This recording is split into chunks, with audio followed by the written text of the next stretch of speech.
Coucou les amis, aujourd'hui je vais faire une recette avec mon Thermomix, un parmentier de poisson. Mais alors, si vous voyez cette recette, c'est qu'elle a été validée et tout, c'est tout dans ma tête.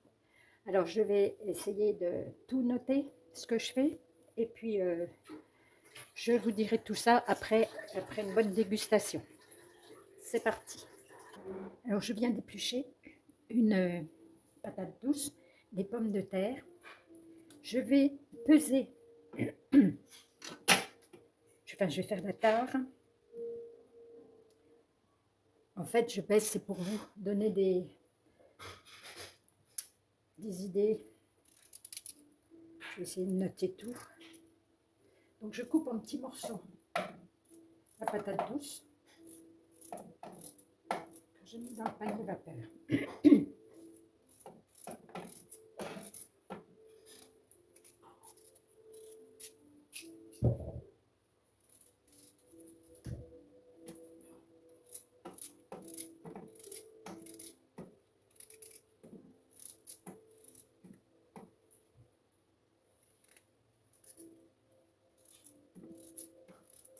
En fait, on va faire une cuisson multi.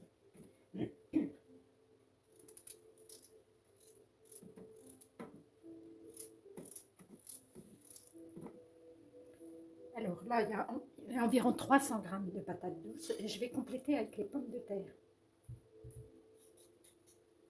Vous pouvez mettre que des patates douces, vous pouvez mettre de butternut, vous pouvez mettre ce que vous voulez. En fait, j'ai pensé à ça. C'est juste pour vous donner des idées pour ceux qui ont un Thermomix et qui me suivent, pour ceux qui ont des appareils similaires.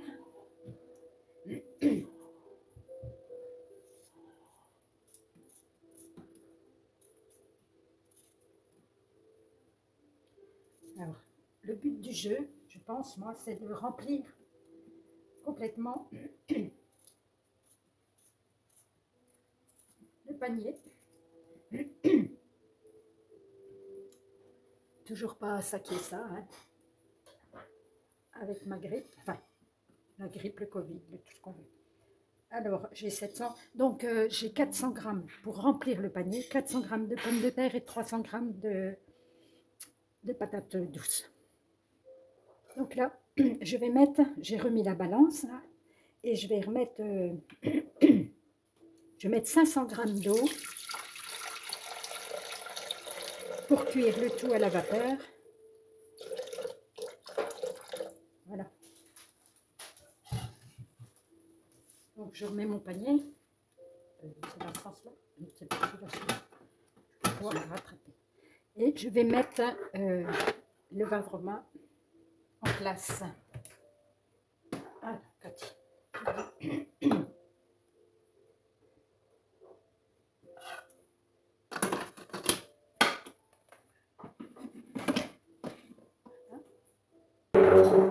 Dans le vin romain, j'ai mis un poireau du jardin. Donc, voilà, je pose sur mon truc. Là, je vais mettre la grille pour cuire mon poisson.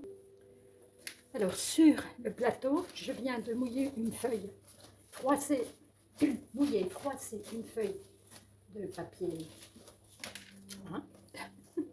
Bref, je trouve plus le mot, là, c'est terrible, là, ma grippe Covid me mange le cerveau. Et je vais placer mon filet de poisson. Voilà, je vais monter pour regarder. Voilà, j'ai positionné le filet. Là, j'ai un filet, il fait 250 g. Nous sommes 3 à table à midi. Il y a largement de quoi faire. Je vais mettre un peu de sel dessus et je vais lancer la cuisson. Alors voilà, là, je ne sais pas si vous allez voir, j'ai programmé 20 minutes Varoma à vitesse 1. Quand ça va sonner, je regarderai et je verrai s'il faut que je remette un peu de cuisson ou pas. Alors pendant ce temps-là, j'ai mis le four à préchauffer pour pouvoir mettre mon gratin prêt, mon parmentier, on va dire. Là, j'avais une pâte à tarte de bananes et j'ai dans le jardin de la rhubarbe. Donc je vais faire une tarte banane rhubarbe. Voilà, j'ai percé la pâte et je vais mettre deux bananes. Oh là là.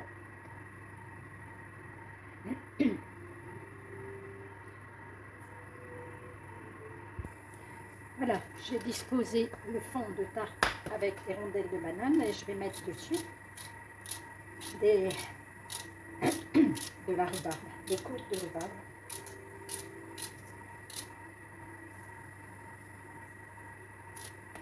Pour ne pas avoir de fil, vous enlevez juste au fur et à mesure que vous coupez, vous enlevez ce qui ne se coupe pas et ça sera suffisant. Avant, j'enlevais vraiment tout. Et puis, une dame m'a prouvé que on n'était pas obligé de les éplucher complètement. Tout pouvait se manger, surtout en compote. Compote toute seule, compote avec des bananes aussi, compote avec des pommes. C'est bon, ça, la pomme, ça adoucit.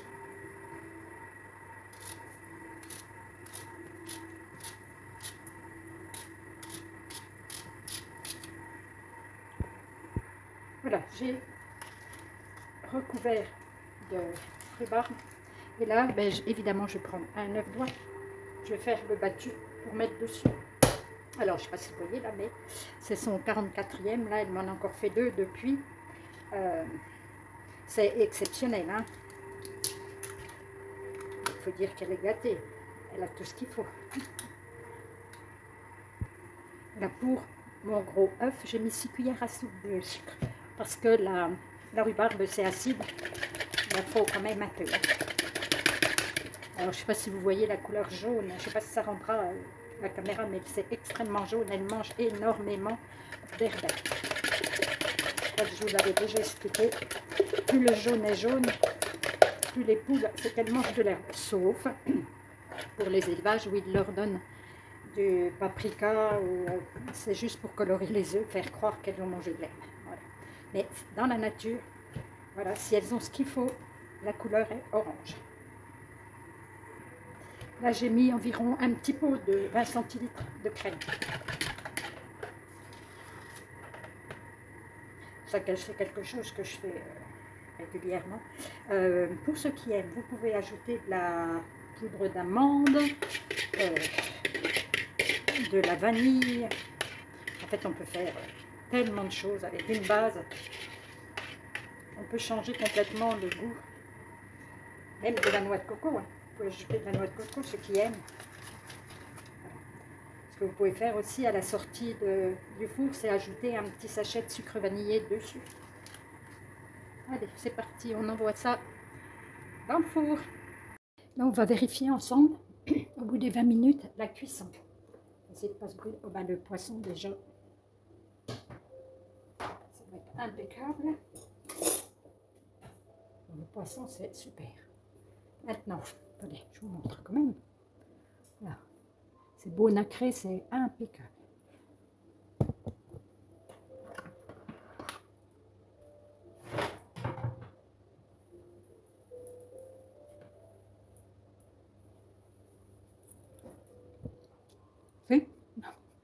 Il vient de goûter, les poireaux sont cuits aussi. Ils sont chauds aussi. Alors, par contre, j'ai pas mis de sel dessus. Je vais noter ça. Rajouter du sel. On met un tout petit peu. Ensuite, on va vérifier.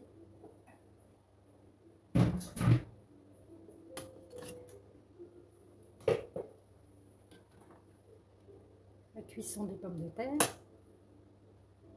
La cuisson des pommes de terre, c'est bien. On va aller chercher les patates douces, nickel.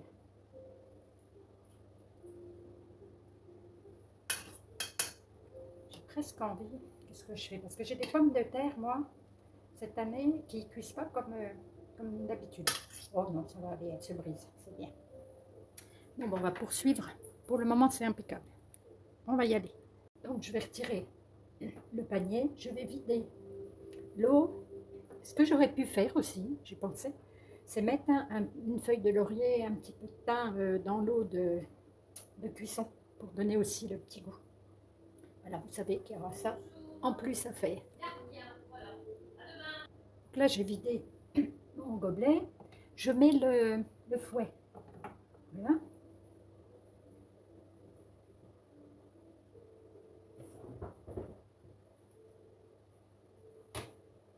Et je vais vider dedans mes légumes.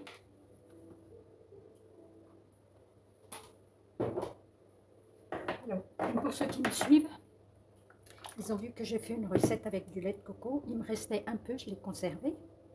Et je vais le mettre dedans à la place du lait.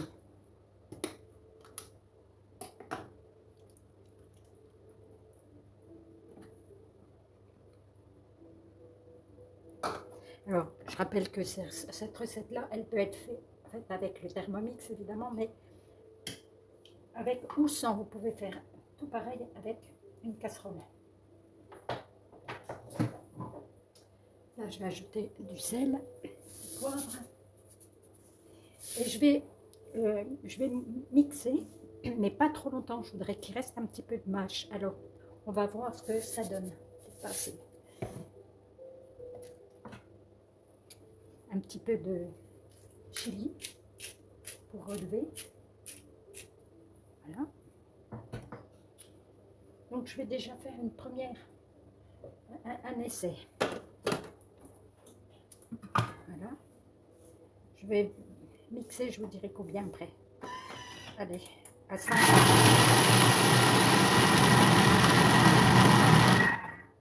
5 pendant 5 secondes. On va voir ce que ça fait, si c'est ce que je veux ou pas. Pas encore tout à fait. Je vous montre. Ça fait encore des trop gros morceaux. On continue.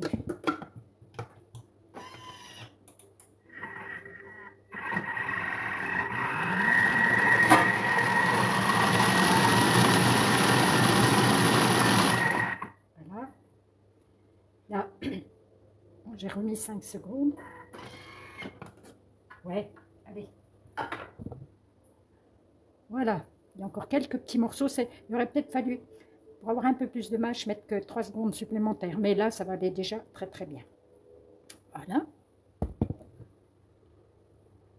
Alors, dans un plat gratin, moi j'ai un fromage à tartiner. Voilà, n'importe lequel. Même du chèvre à tartiner. Je vais en mettre un peu au fond pour le crémeux et avoir en fait un plat complet. On aura les légumes, on aura les protéines animales, le fromage, tout y sera. Je vais essayer de tartiner ça. Je vais mettre une grosse cuillère à soupe. Ça paraît peut-être beaucoup quand je fais là, mais non, c'est pas, ça fait pas énorme. Voilà. Je vais essayer de tartiner au fond.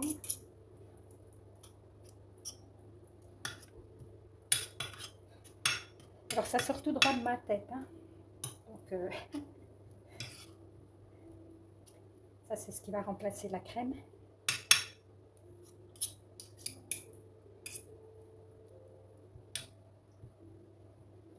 Voilà. Alors dessus, je vais mettre les poireaux.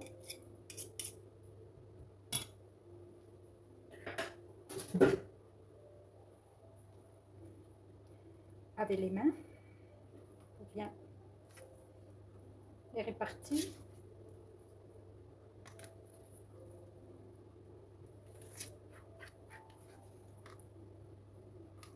Je ne sais pas si cette année je réussirai aussi bien les poireaux que l'année dernière, mais on s'est régalé.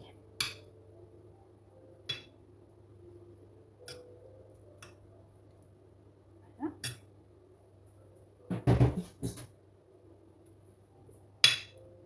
Et là-dessus, je vais mettre le poisson.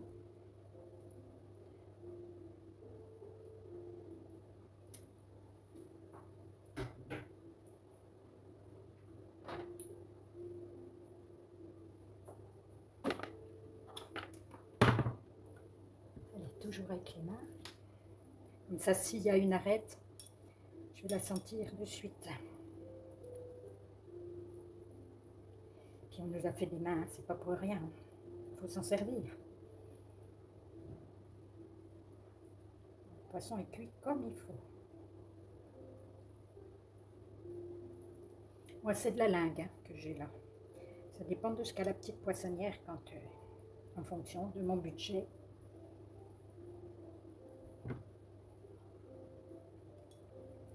Il n'y a pas d'arrêt. Et il y a le chat qui est très très intéressé par ce que je fais. Je vois pas pourquoi. Voilà. On va se laver main à la plonge, comme dirait chef Michel. Et on va terminer par notre couche de purée.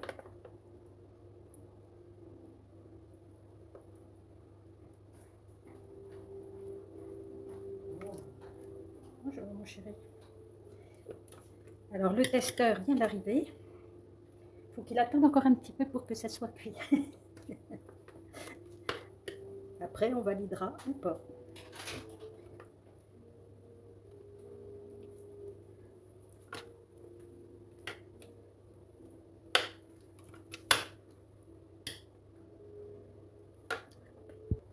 Alors je viens de demander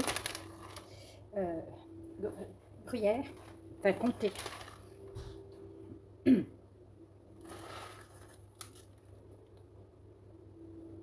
Voilà. Et un petit peu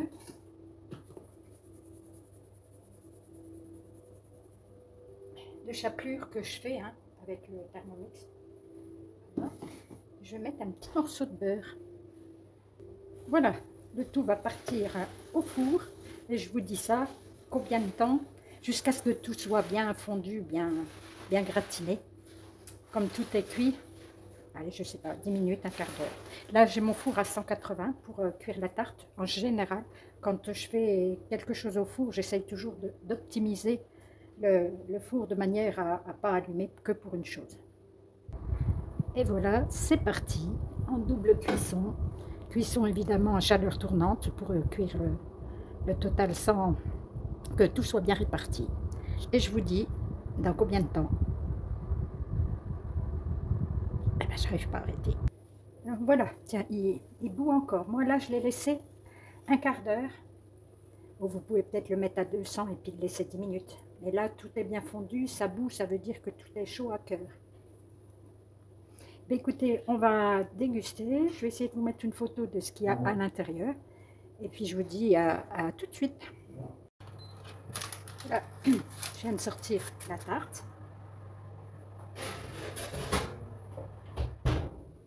Et puis je vous dis à tout de suite.